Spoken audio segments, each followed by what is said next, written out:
обстановки в Чечне.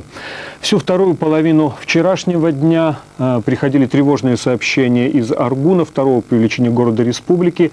Сегодня комментарии по поводу вчерашних событий в Аргуне, которые мало что проясняют, честно говоря. Новые тревожные сообщения сегодня, на сей раз из чеченской столицы, из Грозного.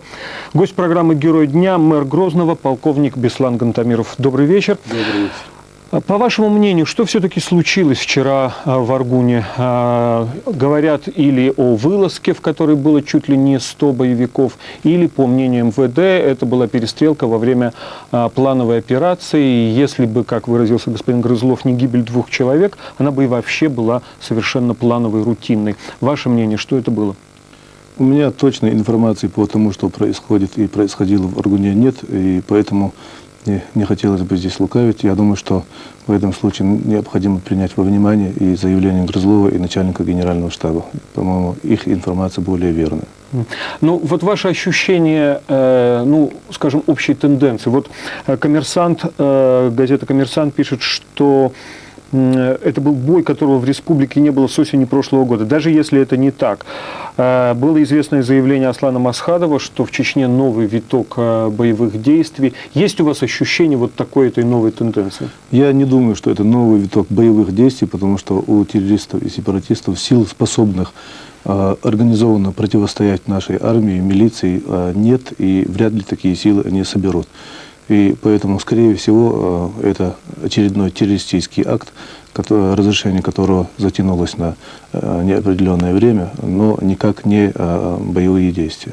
Между тем, вы совсем недавно выступили с крайне резким заявлением, которое наделало много шума. Я имею в виду ваше заявление о необходимости, даже приказ, расстреливать без суда и следствия на месте лиц, увлеченных в терроризме. Значит, все-таки обстановка такова. Вы по-прежнему придерживаетесь вот этой своей точки зрения? Вас за нее уже осудили все, и прокуратура, и Минюст, и глава МВД, и господин Коломанов. Вы стоите на своем? Я, во-первых, до сих пор стою на своем и буду стоять на своем, но прежде чем перейти к ответу на этот вопрос, я хотел бы сказать, что вообще-то со мной, я в политике 10-11 лет, но со мной очень странные вещи происходят, и очень серьезная вещь, это произошла со мной в 96-м году, вы помните о моем аресте в мае 96-го года, так вот, с января 95-го года по май 96-го, почти 1,5 года, мэрия Грозного во главе со мной на бюджетные деньги города содержала полк муниципальной милиции, который вел ожесточенные боевые действия с тогдашним Масхадовым, Дудаевым и его подразделениями. 1,5 года власти республики и России это устраивало, они все это приветствовали и поддерживали, а потом вдруг в мае 96-го года, оказывается, эти деньги расхищались, использовались не по назначению, и я был арестован. Точно такая же ситуация со мной складывается и сегодня. С декабря 99-го года я заявляю, что есть один единственный метод и способ борьбы с терроризмом, это их уничтожение всех застигнутых на месте совершения преступления. С этой платформы я вошел во власть, будучи заместителем у Кошмана, с этой платформы я был заместителем у Кадырова, с этой платформы я стал мэром Грозного, и этих позиций я придерживался до сих пор, однако 1,5 года никому до этого не было дела, это приветствовалось, эти методы, значит, борьбы с терроризмом. А вот сегодня, спустя 1,5 года, опять же, в мае 2001 года получилось, вы извините меня, я хочу закончить на этот вопрос, ответ. Получается, что это сепаратизм, терроризм, и, не знаю, национализм, что-то еще такое. Но меня даже грозятся подать в суд. Да, да, господин Коломанов. Вот, господин Коломанов. Так вот, я подтверждаю свои позиции, которых я придерживаюсь. Мое мнение, что с терроризмом иначе бороться невозможно. Террористы должны уничтожаться на месте, там, где их застигли в момент совершения преступления. И это моя установка, этот мой приказ не противоречит действующему законодательству. 2 уточнения. Но извините, еще раз. Самое главное для Коломанова, прокуратуры, Минюста, других лиц, желающих привлечь меня к уголовной ответственности, я просил бы их обратить внимание на следующий документ, который я действительно считаю терроризмом, сепаратизмом, национализмом и шовинизмом. Это приказ министра внутреннего дела Российской Федерации, бывшего министра внутреннего дела Российской Федерации Рушайла от 17 сентября 1999 года, в котором сказано, я, чтобы не терять время, зачитываю. Первое. Создать жесткие условия жизни и деятельности лиц чеченской национальности на территории Российской Федерации. Второе. Ограничить, а по возможности запретить регистрацию чеченцев в городе Москве и других городах России. Чтобы не терять время, основные. 1.5. Ограничить выезд лиц чеченской национальности из мест постоянного проживания. Ограничить выдачу виз и загранпаспортов лицам чеченской национальности. Задерживать, доставлять в местные ОВД чеченцев до полного выяснения их личности и рода занятий. Я был бы счастлив, если бы это была фальшивка. Но мое мнение, вот в связи с тем, что сегодня развернулось в стране, в средствах массовой информации, у меня подход очень простой. Тот, кто защищает террористов, пусть подает в суд на меня. Тот, кто защищает права человека и права целого народа, целой нации, пусть подает в суд на Рушайло. Вот моя позиция. Два уточнения. Вы сказали, что вы 1,5 года придерживаетесь той точки зрения, что террористов нужно расстреливать на месте. Совершенно верно. В течение этих 1,5 лет этот ваш приказ исполнялся? Вот по вашему приказанию их действительно расстреляли на месте в течение этих 1,5 лет? Я пытаюсь понять остроту реакции, которая произошла действительно лишь сейчас. Вы меня загоняете прямо в угол перед 150 миллионами наших сограждан. Ну, я вам отвечу так на этот вопрос. Вот не более чем 2 часа назад был на «Эхо Москвы» проведен опрос, и 81% наших сограждан поддержали мое распоряжение именно о том, что с террористами надо расправляться на месте. И, кстати, действующее законодательство нам это не запрещает, а наоборот обязывает. Ну и хочу ответить на ваш вопрос, ну, чуть-чуть так. Да. В полном объеме, я откровенно вам скажу, я не могу на экране телевидения на него ответить. Те, кто его исполняет, мною поощряются. Поощряются лично. Красноречивое признание. Сегодня глава администрации Ахмад Кадыров, комментируя вчерашние события в Аргуне, вновь говорил о необходимости создать в республике, цитирую, полновесные правоохранительные структуры во главе с местными руководителями. Вы не раз говорили, что чеченской милиции, вот цельной такой структуры, как таковой сейчас нет. Вот почему?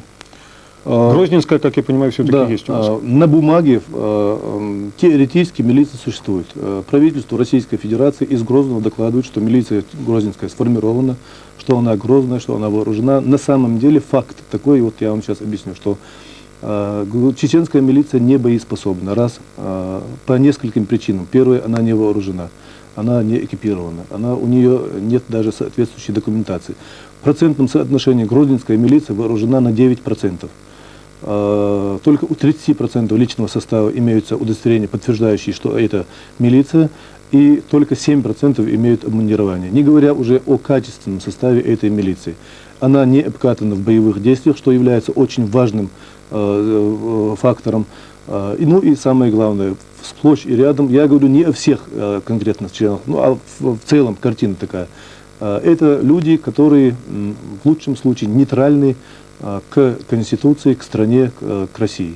Вот о чем идет речь. И вот на чем я настаиваю. Я говорю, что... Ну как же таких вооружать, если вы говорите, что в лучшем случае нейтрально?